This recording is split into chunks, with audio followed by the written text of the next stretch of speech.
vibeBooks presents Great Expectations, Chapter 6 by Charles Dickens. Chapter 6. My state of mind regarding the pilfering from which I had been so unexpectedly exonerated did not impel me to frank disclosure, but I hope it had some dregs of good at the bottom of it. I do not recall that I felt any tenderness of conscience in reference to Mrs. Joe, when the fear of being found out was lifted off me. But I loved Joe, perhaps for no better reason in those early days than because the dear fellow let me love him. And, as to him, my inner self was not so easily composed. It was much upon my mind, particularly when I first saw him looking about for his file, that I ought to tell Joe the whole truth. Yet I did not, and for the reason that I mistrusted that if I did, he would think me worse than I was.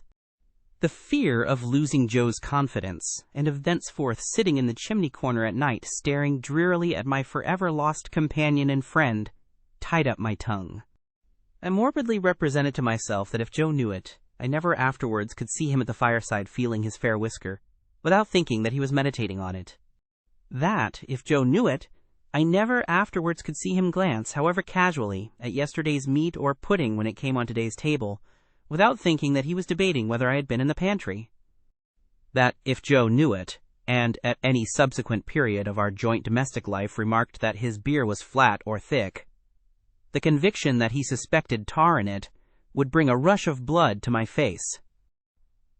In a word, I was too cowardly to do what I knew to be right, as I had been too cowardly to avoid doing what I knew to be wrong.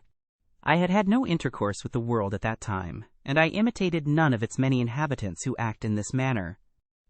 Quite an untaught genius, I made the discovery of the line of action for myself. As I was sleepy before we were far away from the prison ship, Joe took me on his back again and carried me home. He must have had a tiresome journey of it, for Mr. Wopsle, being knocked up, was in such a very bad temper that if the church had been thrown open, he would probably have excommunicated the whole expedition, beginning with Joe and myself. In his lay capacity, he persisted in sitting down in the damp to such an insane extent that when his coat was taken off to be dried at the kitchen fire, the circumstantial evidence on his trousers would have hanged him, if it had been a capital offense.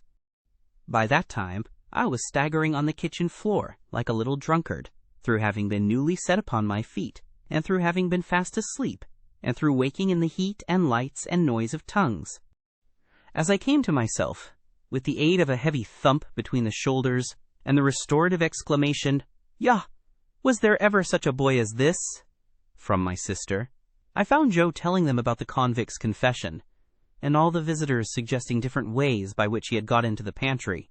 Mr. Pumblechook made out, after carefully surveying the premises, that he had first got upon the roof of the forge, and had then got upon the roof of the house, and had then let himself down the kitchen chimney by a rope made of his bedding cut into strips. And as Mr. Pumblechook was very positive and drove his own chaise cart over everybody, it was agreed that it must be so. Mr. Wopsle, indeed, wildly cried out, "No!" with the feeble malice of a tired man, but, as he had no theory and no coat on, he was unanimously set at naught, not to mention his smoking hard behind, as he stood with his back to the kitchen fire to draw the damp out, which was not calculated to inspire confidence. This was all I heard that night before my sister clutched me, as a slumberous offense to the company's eyesight, and assisted me up to bed with such a strong hand that I seemed to have 50 boots on, and to be dangling them all against the edges of the stairs. My state of mind, as I have described it, began before I was up in the morning, and lasted long after the subject had died out, and had ceased to be mentioned saving on exceptional occasions.